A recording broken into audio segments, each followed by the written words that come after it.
بسم اللہ الرحمن الرحیم۔ السلام علیکم۔ آج کی اس ویڈیو میں شیخ الاسلام حضرت مولانا مفتی تقی عثمانی صاحب حفظ اللہ تہجد کی نماز پڑھنے کا صحیح وقت بتا رہے ہیں اور ایک عجیب نسخہ بتا رہے ہیں کہ تہجد کی نماز پڑھنے کے لیے کمزور سے کمزور آدمی بھی اٹھ سکتا ہے، اور مفتی صاحب فرما رہے ہیں کہ پیارے نبی صلی اللہ علیہ وسلم تہجد کی نماز کے وقت کون سی دعا مانگتے تھے؟ آپ حضرات بھی ملاحظہ فرمائیں۔ نماز تہجد کی اصل وقت تو ہے آخر شب، آخری رات کا جو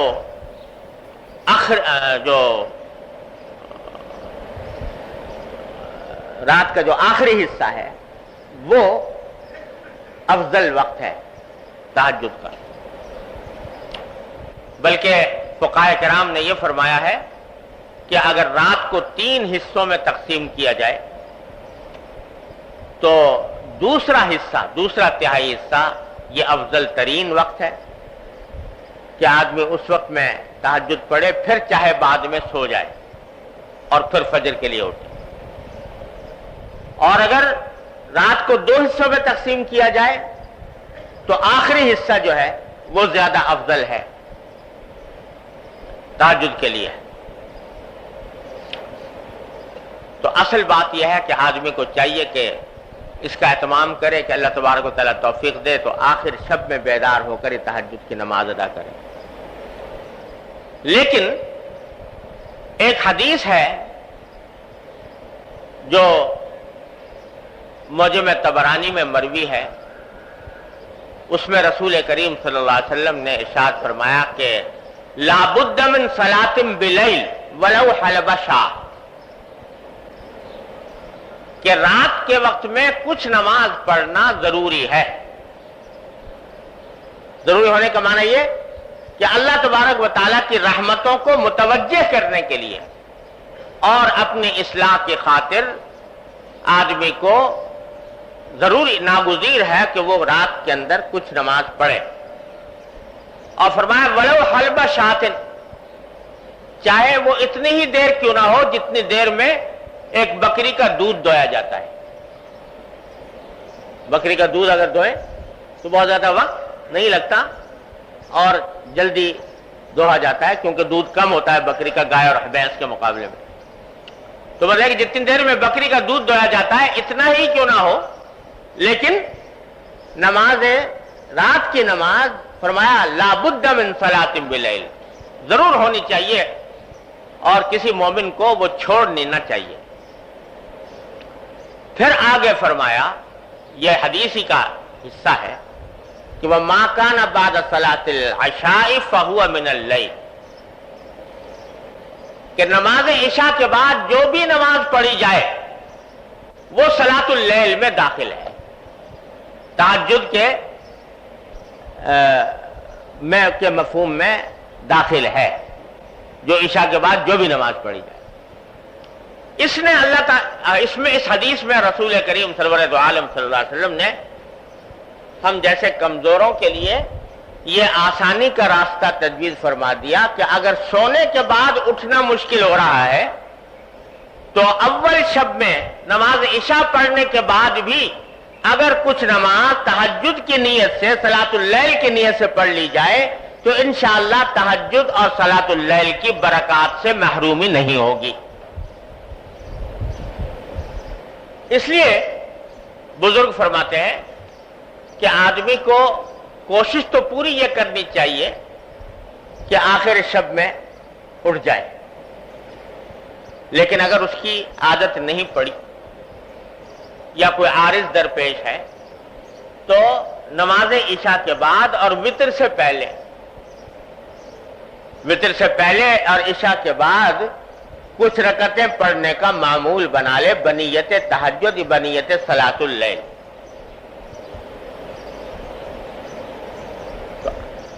وہ تو روزانہ پابندی سے پڑھے، ساتھ ہی کوشش کرتے رہے کہ آخر شب میں بھی آنکھ کھل جائے،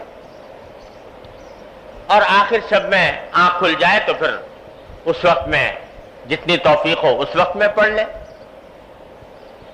اور اگر فرض کرو آنکھ نہ کھلی تو کم از کم عشاء اور وتر کے درمیان جو نماز پڑھی ہے وہ صلاۃ اللیل تہجد کے حکم میں انشاءاللہ لکھی جائے گی اور تہجد اور صلاۃ اللیل کی برکات سے مکمل محرومی نہیں ہوگی. تو یہ کام تو بھائی ہر مومن کو کرنا ہی چاہیے کہ عشاء اور وتر کے درمیان کچھ رکعتیں پڑھ لے تہجد کی نیت سے. 4 پڑھ لے، 6 پڑھ لے، 8 پڑھ لے، جتنی توفیق ہو اتنی پڑھ لے. اور پھر کوشش ساتھ میں یہ بھی رہے، لیکن اس کا مطلب یہ نہیں ہے کہ اس پر اکتفا کر کے بیٹھ جائے، بلکہ اپنی یہ کوشش جاری رکھے کہ آخر شب میں بھی میں اٹھوں، اور جب اٹھ جائے تو اس وقت کی نماز بھی ادا کر لے.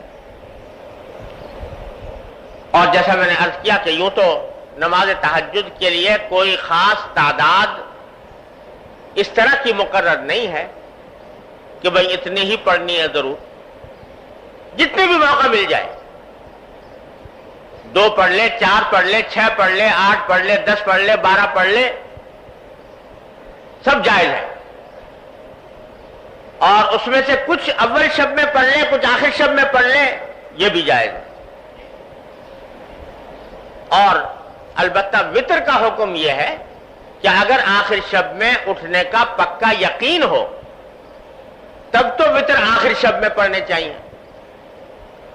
اور اگر پکا یقین نہیں ہے، پتہ نہیں کہ میری آنکھ کھلے گی کہ نہیں کھلے گی، تو پھر وہ وتر اول رات ہی میں پڑھ لینے چاہیے. پھر اگر فرض کرو آنکھ کھل گئی تو دوبارہ وتر دہرانے کی ضرورت نہیں، صرف تہجد کی نماز پڑھ لے، یہ بھی کافی. لیکن اس طرح عادت ڈالنے کی ضرورت ہے. اور یہ جو میں نے عرض کیا کہ آخر شب میں اٹھنے کی کوشش کرے، اس کے لیے حضرت والا نے ایک اور، ہمارے حضرت والا حضرت کی علمت قدس اللہ تعالیٰ سرہ کا عجیب یہ مزاج تھا کہ کمزور سے کمزور اور بے ہمت سے بے ہمت آدمی کے لیے بھی کچھ نہ کچھ نسخہ تجویز فرما دیتے تھے. کہ کوئی یہی نہیں کہ با ہمت بڑا طاقتور اور مضبوط آدمی ہو تو وہی عمل کر سکتا ہے، نہیں. جو کمزور ہیں، بے ہمت ہیں، ان کے واسطے بھی کوئی نہ کوئی آسان نسخہ ایسا تجویز فرما دیتے تھے کہ عمل کر لیں تو انشاءاللہ اس کا کچھ نہ کچھ نفع ان کو ہو جائے. تو حضرت نے فرمایا جن لوگوں کو آخر شب میں اٹھنے کی عادت نہیں ہے تو وہ ایک کام کر لیں. فرما دیتے کہ اکثر ایسا ہوتا ہے کہ رات کو سوتے سوتے کسی نہ کسی وقت آدمی کی آنکھ کھل جاتی ہے. کبھی قضاء حاجت کے لیے پیشاب وغیرہ کی ضرورت پیش آ گئی، کبھی ویسے ہی آنکھ کھل گئی تھوڑی دیر کے لیے. فرما دیتے کہ اس جب کہ آنکھ کھل گئی تو اس وقت تھوڑی دیر کے لیے بستر پر بیٹھ جاؤ. کیا تو میں نہیں کہتا کہ جاؤ جا کے وضو کرو اور نماز پڑھو، لیکن ابتدا میں جب آنکھ کھلی تو تھوڑی دیر کے لیے بستر پر بیٹھ جاؤ اور بیٹھ کر یہ سوچو کہ یہ وہ وقت ہے جس کے بارے میں حدیث میں آیا ہے کہ اللہ تعالیٰ کی طرف سے پیغام آ رہا ہے، اعلان عام ہو رہا ہے کہ ہے کوئی مغفرت مانگنے والا جس کی میں مغفرت کروں.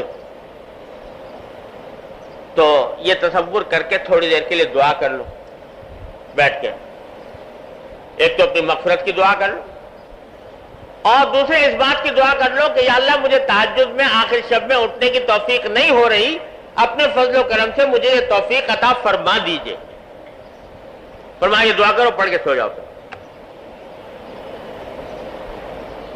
حضرت فرماتے ہیں اگر اتنا ہی کر لو تو جو آدمی یہ کام کر لے گا پابندی سے تو انشاءاللہ اللہ تعالیٰ کی طرف سے اس کو توفیق ہوگی اور ضرور ہوگی انشاءاللہ، اگر پابندی سے یہ کام کر لیں. تو ہمارے حضرت والا حضرت کی علمت قدس اللہ تعالیٰ سرہ فرماتے تھے کہ کا مزاج یہ تھا کہ وہ لوگوں کو لانے کے لیے آسان سے آسان تدبیر بتاتے تھے. جیسے دانہ ڈالا جاتا ہے نا جانور کو، تو اس طریقے سے دانہ ڈالتے تھے.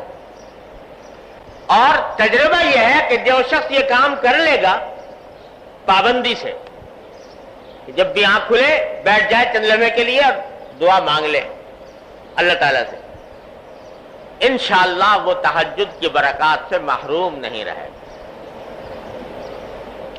ہمارے حضرت والا حضرت ڈاکٹر صاحب قدس اللہ تعالیٰ سرہ، اللہ تعالیٰ ان کے درجات بلند فرمائے، وہ فرمایا کرتے تھے کہ میاں یہ جو انسان کا نفس ہے نا، اس نفس کو قابو میں کرنے کے لیے کبھی کبھی اس کے ساتھ تدبیر سے کام لینا پڑتا ہے. اور پھر اپنی مثال دینے لگے، حضرت والا اپنی مثال دینے لگے. یہ آخر دور کی بات ہے جب عمر زیادہ ہو گئی تھی، 80 سال سے زیادہ متجاوز ہو گئی تھی. اور جب سے حضرت والا سے حضرت حکیم الامت قدس اللہ تعالیٰ سرہ سے تعلق ہوا تھا تو ماشاءاللہ تہجد کے عادی تھے، اور 2 گھنٹے کے اذکار کا معمول، 2 گھنٹے مسلسل اذکار میں صرف فرماتے تھے. تو پھر فرمانے لگے کہ رات میری جب تہجد کے وقت میں بیدار ہوا تو طبیعت میں بڑی کشمکشاہٹ تھی، سستی، طبیعت تھکی ہوئی تھی اور اٹھنے کو دل نہیں چاہ رہا تھا.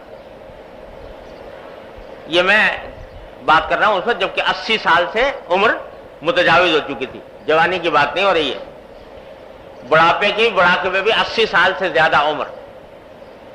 تو فرمانے لگے کہ طبیعت میں کشمکشاہٹ پیدا ہوئی اور دل نے یہ کہا کہ بھئی تمہاری طبیعت خراب چل رہی ہے، کمزور ہو، تھکے ہوئے ہو، نیند بھی ضروری ہے صحت کے لیے، اگر نیند پوری نہ ہوئی تو بیماری ہونے کا اندیشہ ہے.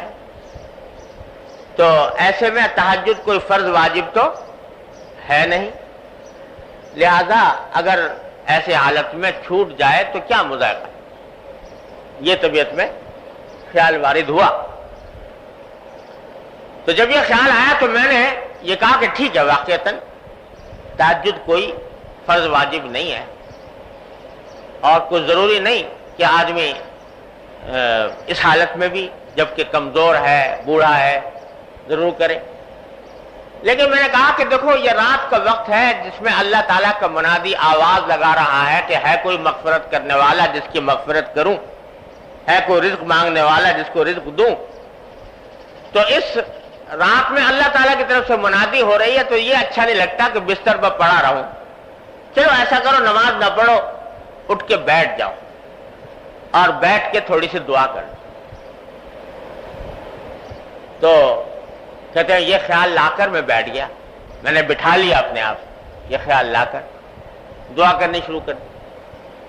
جب دعا کرنی شروع کی تو پھر میں نے کہا کہ بھائی یہاں تک تو آ گئے، دعا کرنی شروع کر دی، تو یہ دعا بغیر وضو کے کر رہے ہو تو ذرا سا آگے بڑھ کے وضو کر لو. تو وضو کر کے اگر دعا کرو گے تو اس میں زیادہ برکت ہوگی. نہ پڑھنا نماز، لیکن وضو کر کے دعا کر لو. یہ دل کو سمجھایا اور جا کر میں نے وضو کر لیا. وضو کر کے دعا کرنے بیٹھ. تو پھر بعد میں دل کو کہا کہ یہ یہاں بستر میں بیٹھ کے کر رہے ہو، مصلی میں بیٹھ کے کر لو یہ دعا. تو کرنے لگے، میں مصلی پہ جا کے جب پہنچا تو بس اللہ اکبر کر کے نیت باندھ جلدی سے. تو فرمایا کہ انسان کو اپنے نفس کو اس طرح بہلانا پڑتا ہے تب جا کر وہ قابو آتا ہے. جس طرح وہ تمہیں چکر دیتا ہے اور وہ تمہیں بہکاتا ہے تو تم بھی اس کو چکر دو اور تھوڑا سا اس کو بہلا کر لے جاؤ، تھوڑا سا آگے بڑھاؤ. اور تجربہ یہ ہے کہ جب آدمی اپنے نفس کو اس طرح قابو کرنا چاہتا ہے تو اللہ تبارک و تعالیٰ کی طرف سے مدد بھی ہوتی ہے۔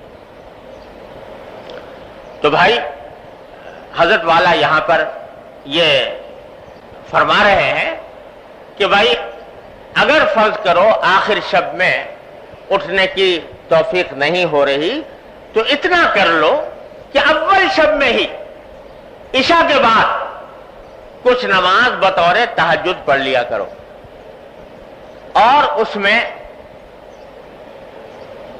یہ نیت رکھو کہ انشاءاللہ آخر شب میں بھی اٹھیں گے۔ تو حضرت فرماتے ہیں کہ طبرانی کی روایت میں اس کی صاف تصریح ہے کہ اگر کسی کو افضل طریقے کی ہمت نہ ہو تو چھوڑ دینے سے اس جائز پر عمل کر لینا بہتر ہے۔ اسی طرح بیداری کا اگر یقین نہ ہو تو بعد عشاء سب معمولات کو ادا کر لینا بہتر ہے۔ یہ کام تو بھائی ہر مسلمان کو اس سے محروم نہ رہنا چاہیے۔ جب اللہ تعالیٰ نے اتنی آسانی پیدا فرما دی تو اس سے محروم نہ رہنا چاہیے۔ عشاء کے فرضوں اور سنتوں کے بعد اور وتر سے پہلے یہ چند رکعتیں تہجد کی نیت سے پڑھ لی جائیں، اور یہ چونکہ نفلیں ہیں اور نفلی عبادتوں میں اللہ تبارک و تعالیٰ نے بڑی وسعت رکھی ہے، توسع رکھا ہے۔ اس میں بہتر یہ ہوتا ہے کہ ذرا طویل قرات ہو، طویل رکوع ہو، طویل سجدے ہوں، اور رکوع اور سجدے کے اندر جو معصور دعائیں ہیں وہ بھی پڑھنی، مسنون دعائیں جو رسول کریم صلی اللہ علیہ وسلم ثابت ہے، قرآن کریم کی دعائیں یا نبی کریم صلی اللہ علیہ وسلم سے جو دعائیں مسنون طور پر ثابت ہیں، مناجات مقبول وغیرہ میں جو لکھی ہوئی ہے، وہ سجدے کی حالت میں، رکوع کی حالت میں مانگتے رہنا، یہ بھی نبی کریم صلی اللہ علیہ وسلم کی سنت ہے۔ حضرت